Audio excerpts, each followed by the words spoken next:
anybody been sick here, ever, in the year I've been here almost.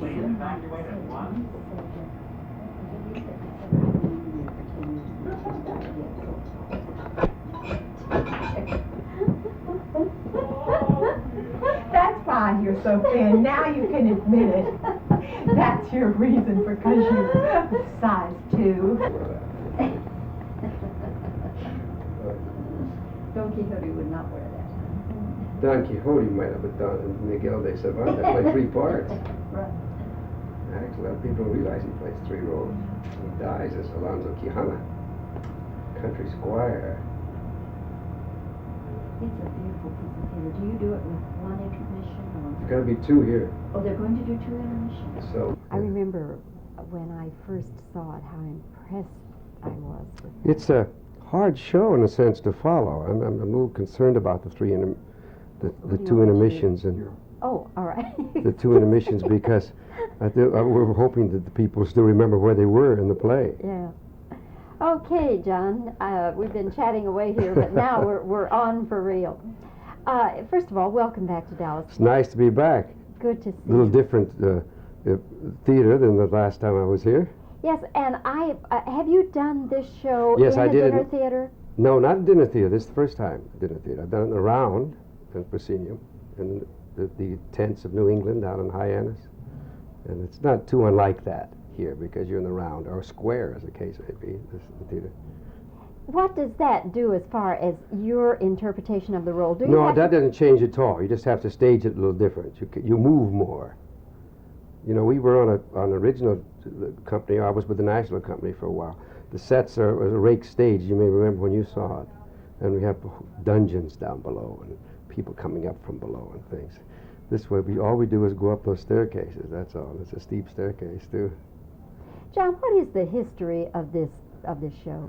Well, I think Mr. Wasserman became fascinated with the story of Don Quixote. And there had been a ballet done, of course, about it. And it was the same time as Shakespeare. Actually, they died on the same day back in 1616. But they all sort of came together. The composer and the bookman and Albemarle, the director, it all became a labor of love. Jack Cole, the choreographer, I've done 2 shows with him.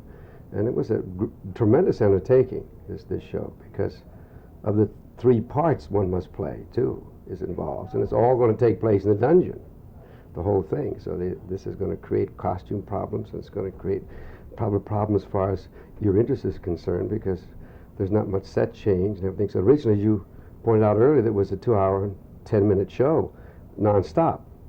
One of the first shows, I think, on Broadway not to have an intermission. But here at Granny's, we have to, give them a chance to go to the bathroom and drink a little of the bubbly. So we'll have 2 intermissions. But we've cut it, so I think it's going to be fine. It's such a strong show. Hard show to follow a little bit because I play 3 parts, as I said earlier.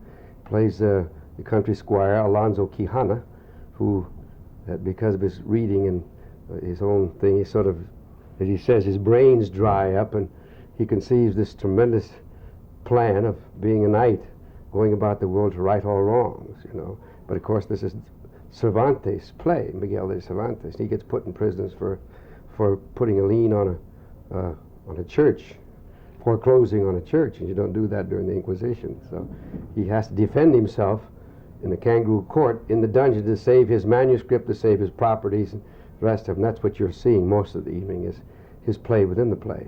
One of my keys, what I do, is that I wear a gauntlet, only one gauntlet, and he wears one greave, that little, almost like a catcher's piece of armor down here to protect the shins. And whenever I take the gauntlet off, I'm Cervantes. Whenever I'm putting it on, becomes Don Quixote. It helps me. I don't know if it helps the audience. But the great song, of course, we sing it twice in the show, The Impossible Dream. It could very well be called The Impossible Dream, this show. That song, of course, I wanted to talk with you about it, John, because I think that as Billy Bigelow, you had the greatest number that's ever been sung in the American certainly theater. it was a great legacy left by late Oscar Hammerstein and Richard Rodgers. The soliloquy we're talking about takes almost 8 minutes to do on stage.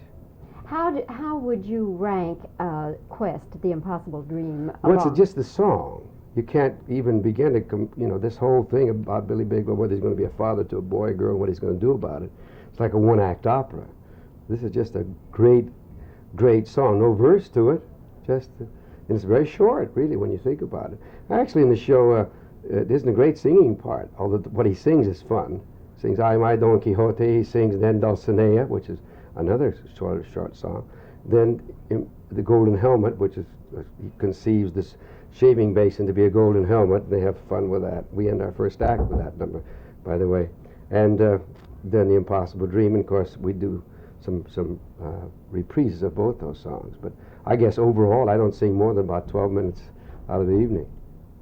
The first time that you had to sing the soliloquy before An audience? an audience, tell me about it. Well, it was so much part of the play, and I think the most exciting thing I can tell you about the soliloquy is when we first had the orchestra reading up in the Taft Hotel in New Haven, and they were all crowded into a small room. They had 40-piece orchestra, which is quite a luxury in those days. And normally you're lucky if you get just a tapping on the stands and the men in the orchestra, and they stood up after we finished the number because they hadn't heard anything like that before. I don't really recall, even opening night on Broadway, it was just a big thrill, especially with Richard Rodgers flat on his back in a stretcher in one of the loges. He was having great pain, and that was a great thrill for us to be able to perform for him under that condition.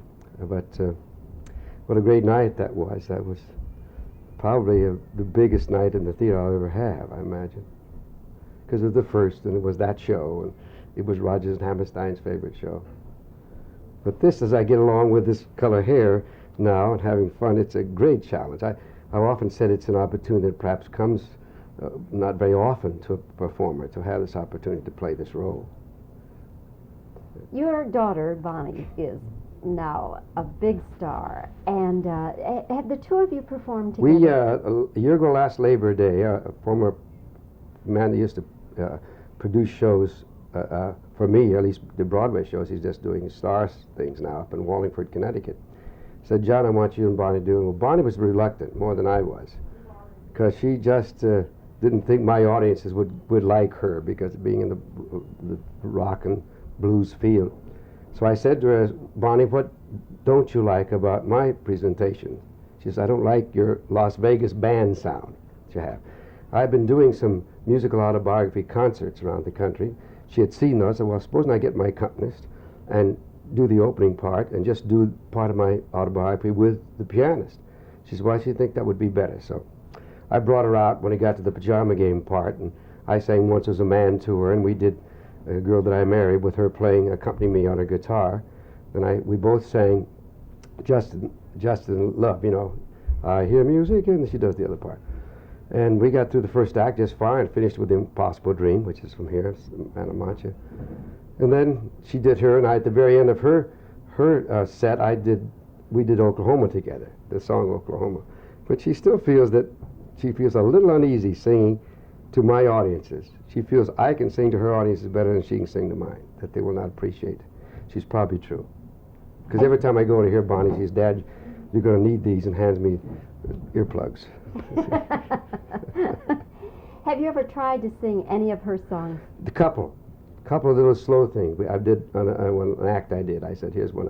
People said, "Have you ever done Bonnie songs?" There was one, "Blowing Away." It's a song. It's almost a religious type of structured song, because she sings a little bit of everything, from the old black blues to folk to country and to just some of the songs that, just listen, I love some of the work. I think the real hard rock to me, that continuous beat and the sound, and it's so funny when I go out in my musical autobiography concerts, I just have pianist and me. That's it. No microphone, nothing. I don't use a microphone up a 2,000-seat auditorium. And I think about what Bonnie has to take in, and it's like stepping over maybe 100 umbilical cords to get on stage. Did her career come as a surprise to you? Or sort of, because all the kids back in that time were learning guitar. We took about 4 years of piano, which gave her good structure. And then she wanted to be the Margaret Mead of Africa, so She's a very bright girl, and she went to Radcliffe, and we were very proud parents to have her in Radcliffe. And one Monday, I think she called, said, "Dad, so excited." I said, "What, honey?" She said, "Well, I made $50 singing in a coffee house up in Worcester, Mass. That's a big help. I'm paying $8,000 at that time to put her through school." But about the middle of her junior year, she said, "Dad, there's not much I want to do here now, and I'd like to go." So she started like in the Main Point and outside the Philadelphia area, in those small little places. And first thing I know, she's selling out at Carnegie Hall, and it's something. She's a fine performer, We have a great mutual admiration society, both on and off stage. That's nice to hear. John, it's getting closer to curtain time, Well, and good we to want to talk give you a to you. little space. It's nice to talk to you again. Nice to talk with you, John. It's nice to be back. Thank a lot you. of friends in the audience tonight. Good to see you. Thank you. As you know, you have to Yes. put that on your face, Yes. and it's got to stick. Yes. And and we that- got it worked out. Got a box, and it works out. Now, Fred, is he Am I right? okay? Yeah, he's fine. Okay. Okay. You can talk. I have to listen. Oh, you have to listen. Mhm. Just going to take shots. You listen. How long you been doing this now? 20 years. 20 years. Yes. Gosh sakes. See, I was last here with Shenandoah, 76, I think. State Fair, when you had the State Fair. Mm-hmm. Mm-hmm. Before that, I was here with Zorba. And I talked to you on both of those Yeah. occasions. Yeah.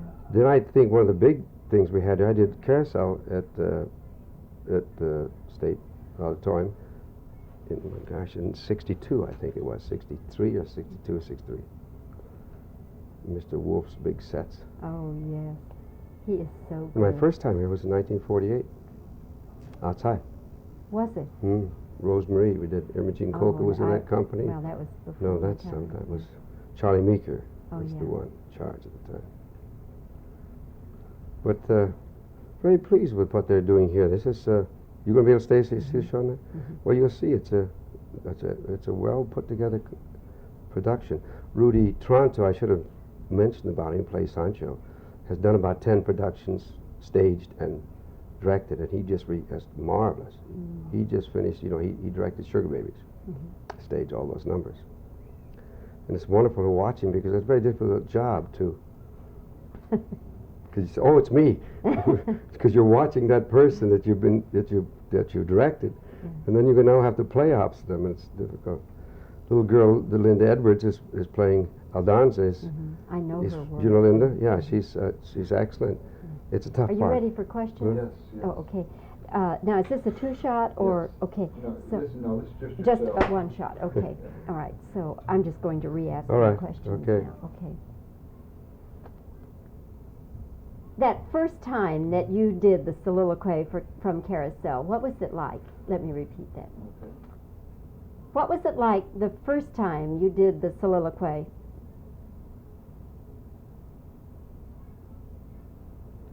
Do Okay, that one more time. I had a flying shot. okay, all right. Sure did.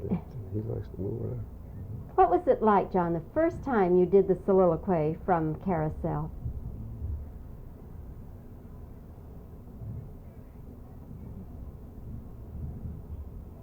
Do you ever sing any of Bonnie's songs?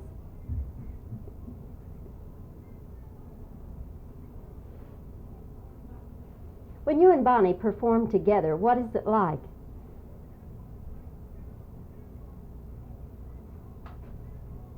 I think that'll do it, Okay. Fred, unless you That's need... that last question again. Okay. When you and Bonnie perform together, what is it like?